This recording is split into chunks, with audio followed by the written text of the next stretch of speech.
In the building today, we got my boy Sakharii. How you doing? Sakharii, what's good, bro? How you doing? Man, I'm good. I'm blessed. I'm grateful to be here at Mount Envy. Man. Cabin is nice, dude. For sure.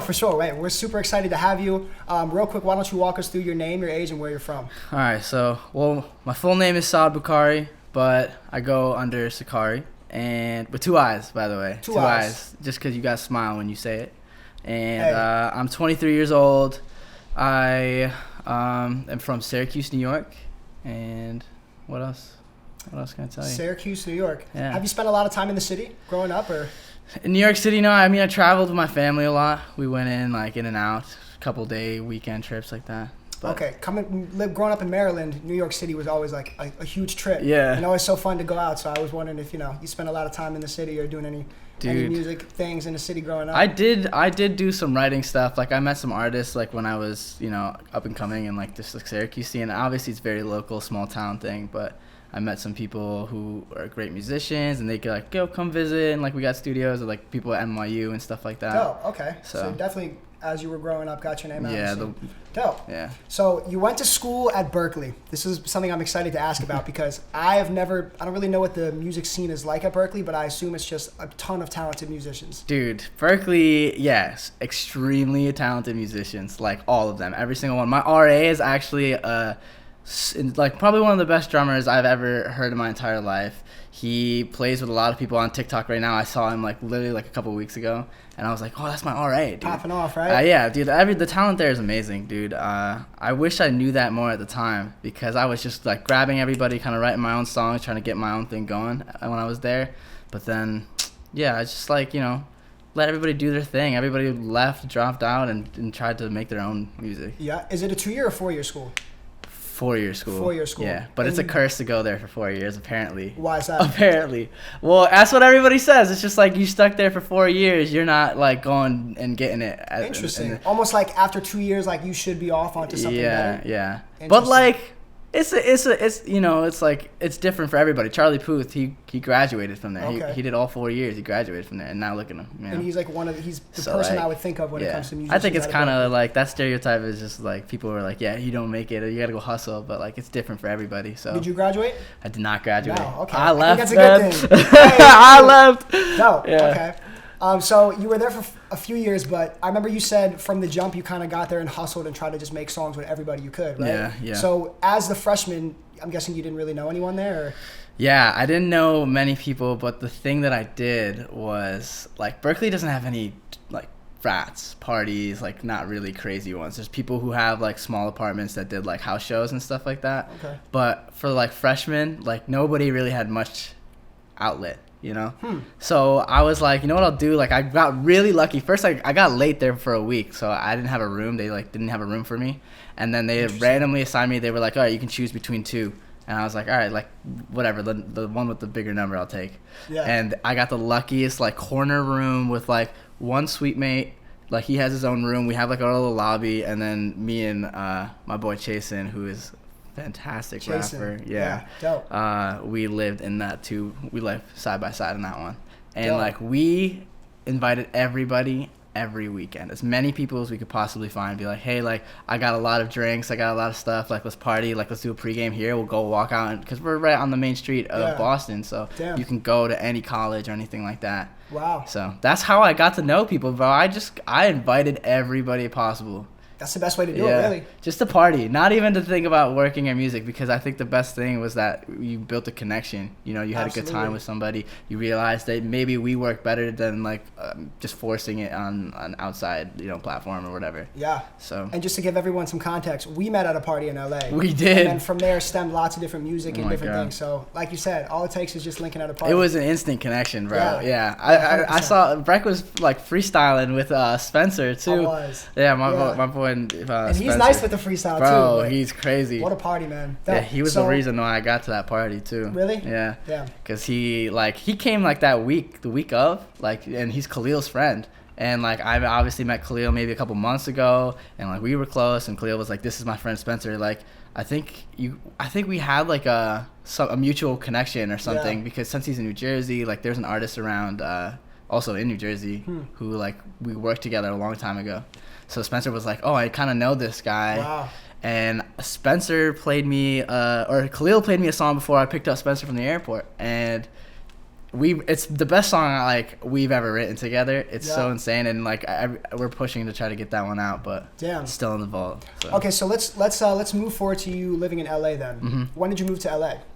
Moved to LA like 2019, right pre-COVID. Pre-COVID, yeah. Yeah, and you obviously went to a lot of parties in LA and were just networking. Oh yeah. It seems like that's kind of what you were doing in college, but almost just like it just became a bigger, campus. Yeah, absolutely. It was so interesting, bro. Like when I first got there, it was more about just like kind of I had some friends out there from my hometown, so I was just stuck with them, and I had Chasen too from Berkeley.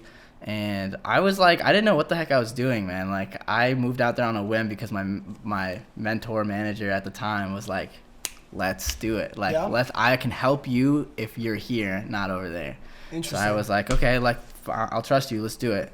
Did that jump ship, went to LA, like had 3 weeks to find an apartment, and I found Harry at that time. So like it was just like everything kind of worked perfectly. And Harry has played a big impact in your career as well. Harry has played a big. Harry's your mentor, correct? Shout out Harry, everybody. Yeah, Harry is like my spiritual teacher, everything, bro. Because I when I met him, like he was actually apprenticing for this Grammy producer, right? Which is my mentor is actually Christopher Brown, not Chris Brown, Christopher Brown. Not to be confused with Breezy. Yeah. So he introduced me to that Grammy producer, but that Grammy producer was kind of a closed off dude. You know, he's like protecting his image and all that stuff, so he's chill. Okay. But he's super nice. Like I got to know him over time because of Harry. But Harry was apprenticing for him, and I remember looking at the back of this kid's head. I know he's nice. Like I know we're about to just have a amazing conversation. You could tell from the back of his head. Literally, wow. I just had a feeling, bro. And he even told me that like weeks before he kind of got into like manifestation stuff like that, and he actually helped me a lot with my faith and like just spirituality in general. Okay. And like just believing that I can do anything that I like put my mind to. Absolutely. So like. He was a big part of that. So he said that like before he even met me, he kind of knew what apartment we were gonna live in, like who he was living, what kind of kid he was. Things into the universe. Yes, manifestation. Bro. He was like, I didn't want to tell you. Like after we got the apartment, I kind of didn't want to scare you, but like it was exactly what I pictured in my head, and I was like, that's insane. Wow. So it's like certain things are meant to be. You know? Yeah, absolutely. Wow. So okay, you moved to LA, and obviously when you're going to LA, super exciting place to live. I lived there for a few months as well, which is where we met. But you're going around and you're meeting up with musicians and stuff. All that can be very great and like very intoxicating. But I want to know a little bit about like the cons of moving there, especially early on. Whether it was just like having a hard time getting relationships, friends. Like tell me a little bit about like where you struggled in that start. For the cons of living in LA, it is a hard balance for sure. It's a hard balance. Like if you got so much opportunity that you're not even you don't have time to breathe or think, right? Everybody's coming into your apartment, like network, especially the second year I lived there specifically because I was with the Creator Crib. So we'll get into that after this. I mean, every single person in that house, in that apartment was influencer creator, bringing as many connections as possible. So you're like, who do I water? Like, what plant do I water? You know what I mean? Like, how? Because you got like one bin of whatever you have, and you can only water a couple plants. But everybody's coming in. I'm just like, yeah. So it's kind of stressful, and you lose yourself in not doing that much work because you think you are doing a lot of work. If that makes sense. You lose yourself in not doing that much work. Yes, because you think you're doing so much, but you're kind of like half making a track here, half making a track here. It's not getting done because there's so many people. It took me almost like juggling a lot of balls, so to speak. Yeah, right? Exactly. And obviously there's like it's a people thing. Like you got to find the right people. You got to put out good, right? So you can have good. And I have been like lucky enough to have met like only great people, really. Like very few like people I've written with or anything have like caused me trouble or like caused drama or anything like that. I guess I got pretty lucky, but people talk about that a lot, that like LA has a lot of drama. And, well, let me ask you this. Do you feel like it's luck, or do you feel like you just kind of gravitate toward people that are genuine towards you? I think you gravitate. I think you gravitate. Like, it could be luck. It absolutely could be luck. You never know somebody's intentions. Like people can be fake and all that, but like I think there's something to say that like real recognize real, right? Yeah, like, yeah, absolutely. You're not out here booking sessions with people that are, could be doing shiesty business. Exactly. Because like you kind of feel it. I don't know. Maybe it is luck though. I learned my lesson early. Like that first year, me and Harry were obviously starting our songwriting business together. And he's the mixing engineer. I'm the producer, writer, and then he helps me produce. We were my mentor. He was the guy who had like people hitting up his DMs. He probably had like thousands of requests on his Instagram DMs being like, "Can you promote my song?" Because he was an A&R guy, Gotcha. right? I think for Sony or whatever. And then he was like, "Yeah, like you know what we can do? Like I'll give you 10%. Like I was like, I'll give you 10% of whatever clients you bring us, so that we can have a business, live out here in LA, make money, write for people, do what we love." So he would send us people that like I would be on the phones 24/7, man, all day, every day. I was literally like, "Hey, this is Sakharii at the show. Like how what's your business with Chris? Like what kind of music do you want to make? Like what's going on? Like what do you want to do? Promote your music, all that stuff." You were like almost like cold calling for like music opportunities. Oh yeah. Wow. And he would send me a bunch of people, so I'd just be getting calls like in the middle of the day, and I was like, okay, like I guess got to be like my own secretary here and just like do the thing.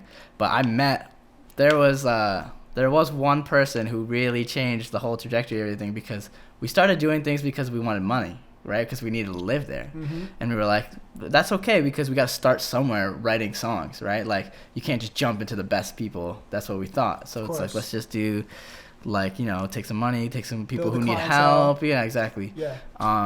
But we took on a job that was way in over our heads, and it's a funny story. Like me and my friends, like we chase Harry, like every time we talk about it, die laughing, because there's just this one artist who he just wasn't as developed, but had a big ego. Very, very, very. That's why it was over your head, because it was just too much to deal with. It was way too much to deal with. Interesting. Like it was borderline like. Can you give me a quick example of just like something that was over the top? Like he came and flew from New York to come here, right? So like and we were like, yeah, in a sense, trash for cash, right? And I don't mean it like any disrespect, but like.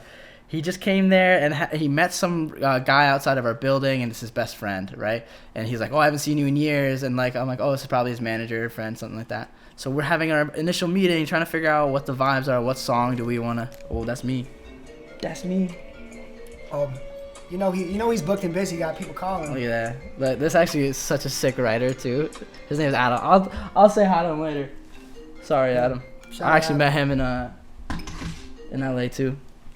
But what was I saying? Yeah, dude. So his friend was like talking the entire meeting, right? For like 30 minutes. We were talking about like what brings you here, what kind of vibe, how are you feeling, right? So we can write music. Of course. And then after 30 minutes, I listened and wrote, and then all of a sudden he's just sitting there like this, right? Like hand like this, looking away, not even like paying attention to anybody, right? And I'm like, he's not even trying to talk to us or anything. Uninterested almost. Uninterested, and then like instantly like.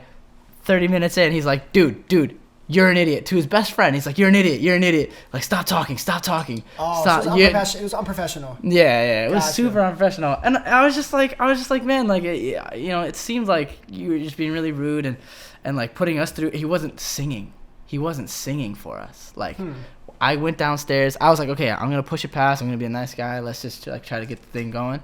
So we're downstairs. I'm playing piano. I'm like, all right, let's sing some stuff. Let's do it. He's like, that's my intellectual property. I can't do that. Oh, he was refusing to sing. He was refusing to sing. Wow, interesting. And I was like, how do you expect to? It's a writing session. Write music, yeah, dude. And then I don't know. It's just a whole long thing. Like his lyrics, bro, were about like some sus things too. Oh. Not in a way of like R. Kelly. Like it was bad. Yeah, it was bad. And when I heard it, dude, I was like, I remember seeing Chasen. He's like, "Did you hear that?" And I was like, and then Chasen's face just got dead. Like, when you check your boy in the room and they're also like looking at you like, am I crazy? Oh yeah. That's and the amount of times we just had to hold in like our laughter, because we were like, this is crazy. Like how do we? And I called my mentor and I was like, what do I do? Like this is the first time it's happened in my situation. I'm just learning, Yeah, for sure. Just learning. So he was like, you just gotta always be the good guy. Always like, don't worry about it. Like I'll do the hard stuff and try to talk to him after. But like I was like, all right. So we just kind of stuck the session out, and I was like, all right, like hope you're doing good, and I just told him, like, I don't think I can do it anymore. You mentioned you were with Chasen, and Chasen was also part of the Creator Cribs. Yes. Can you briefly run us on what the Creator Crib is? The Creator Crib is a house of influencers that are actually creative. Yes. That's LA, right? Yes, yeah. That's the tag there. We all kind of got together. I think we owe credit to our boy McLean, who like Live 2. Shout out Live 2. Like, he is like a workhorse. He went to USC. He's kind of like a music manager guy. He's been working with a bunch of artists trying to get them popular on TikTok. So we owe him a lot of credit for bringing us all together. Because he just like assigned people different work. You know, Chasen was like doing his TikTok run, and like we got the filmmakers Zay, like which you know Zay. You guys had the whole squad. Zay. Oh yeah. And I respected that a lot because it was like from start to finish. Music, video, everything. You guys were doing all. We wanted to be. We were like, why can't we make everything? Like right here, we have filmmakers, music creators, photographers, digital artists. What are we waiting for? Super dope. So TikTok was obviously a big part of that, and has Yeah. been a big part of like your recent promotion and just kind of your career right now. That's right. And I saw when you started really going hard on TikTok, you had some videos kind of popping off, going a little viral here and there. Talk to me a little bit about how like how much of a priority you have TikTok on your list, and just like how much time you put into it. I'll tell you, TikTok is a big priority Yeah. for sure. I think right now that since I'm back home and like I have a lot of time to make my own music, like like instead of writing for other people, take my own time. Content is like, I'm seeing every single person who I think TikTok will know this. Ty Verdes and M. Byhole, right? Those two, Salem. Like those three right there are people I watched in front of me just blow up. Yep. You know, like Ty came at the time when Stuck in the Middle was like popping, and then he was looking for like producers and writers. So like we had a chance to talk and stuff like that, which was nice. But I think he was just looking for the right fit, and he found it with that other producer, which I'm like super happy because they're killing it right now. Wow. And like he's on tour, and like Am right now, same thing. TikTok, all she's doing is like putting her feelings, her emotions, keeping it basic, piano, her singing. She writes a song, and she does it a lot. She's posting it every single day. She was the one who gave me good advice, and just like keep being like an advertisement for your song. Don't give up on it. Like it's like I think I saw like a tweet about it too. Like you don't need to be reminded that you need to buy toilet paper every single day, but you're gonna see a commercial about it every single day. Interesting. You know what I mean? Interesting. It's kind of just like a subconscious thing. Is you're gonna get people used to you, people like accommodated to your music, and then they're like, okay, now I know what to expect, and now I know I want this. Yeah, it seems to be the best way to not only grow, but just to like get your face in front of completely new people. Like to grow the audience, but like also just be exposed to completely random people. Yeah. Yeah, that's dope. It's amazing. I love it. All right, I'm interested to hear about NFTs because NFTs in the music industry is a big thing that's taken over, and I want to know that if you put out an NFT to your fans, what would you include with it? And so NFT, I actually got talked to, like these two guys talked to me from SU, which is like my hometown college. And they are starting some business on like, they want to scale NFTs for small artists and stuff like that. Interesting. And so they instantly thought of me, and I was super I was like, yeah, like I want to try it. I don't know anything about it. It took me a while. I obviously watched like TikTok videos to learn like more and more about what it was. But I think like NFTs are definitely important for an artist right now. Like when you're at your lower phase too, you can't be like, I don't think you can be like Drake and have an NFT, to be honest, because of the fact that like it's a scalable thing. Like you need to like somebody needs to buy it at a low price, $5, Sakharii album, like alternate cover art, and like they get a free song or something like that. They get like a unreleased track, and that's valuable to them because they get to hear the music, and it's just $5. But this is the point of it. It's gonna help them. It's gonna help me too. They're investing in me, small time. Exactly. But then when I get bigger, right, that NFT is going to be worth way more, right? Hopefully, and that's the idea. Yeah. So you would include some like alternate cover art, you said. Yeah. Did you say something about like input on songwriting, maybe? Yeah, I thought about like maybe helping people like write a song. Like if you wanted to write a song, like I can give you a kind of a class of like what I have on my vocal change, like what Harry's helped me out with, like how what structure do I like, Definitely. For my, 'cause it's all subjective at the end of the day. Oh yeah, absolutely. Wow. Like me, like my structure is like I'm a pop guy for sure. Like I want to make sure that like I can kind of like get into other people's worlds, and I just want to make them that song that will be the top 40, you know, like the top 40 hit. That's what I want my career to be based around, and that's what I strive for. Dude, that's dope. Are we gonna play chess? There we go. I was waiting. Tell me about your favorite album that's come out in the last couple months. My favorite album. My favorite album right now. That's a hard question. I think Baby Keem. This is like not really thinking about it, but Baby Keem, like I listened to that. Slaps. Yeah. Baby Keem right now is killing it. Like he's just like with Kendrick endorsement, J. Cole, all that stuff. Like he's really killing it. That whole album, when I listened to it, I think I listened to it in the gym, and I did like there was no skips. I was like, there's really no skips. It's a great album.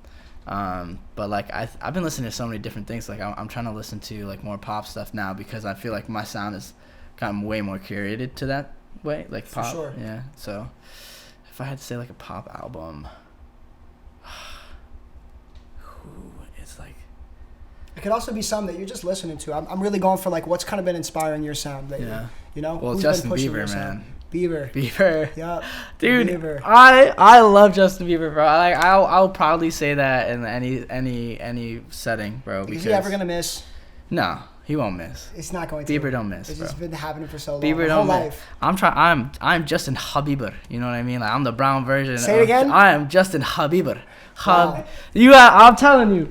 I'm the brown boy Bieber. That's what everybody has called me when I was younger. 100%. And I was like, I'll embrace it, because I think he's super cool. I think his music is amazing. Like, it's just everything. Like, when I was 12, like, I saw his videos of him being like baby and all that stuff. And those were older at the time. Now he probably teenage years when I was like 12. Yeah. But I was like, I want to do that.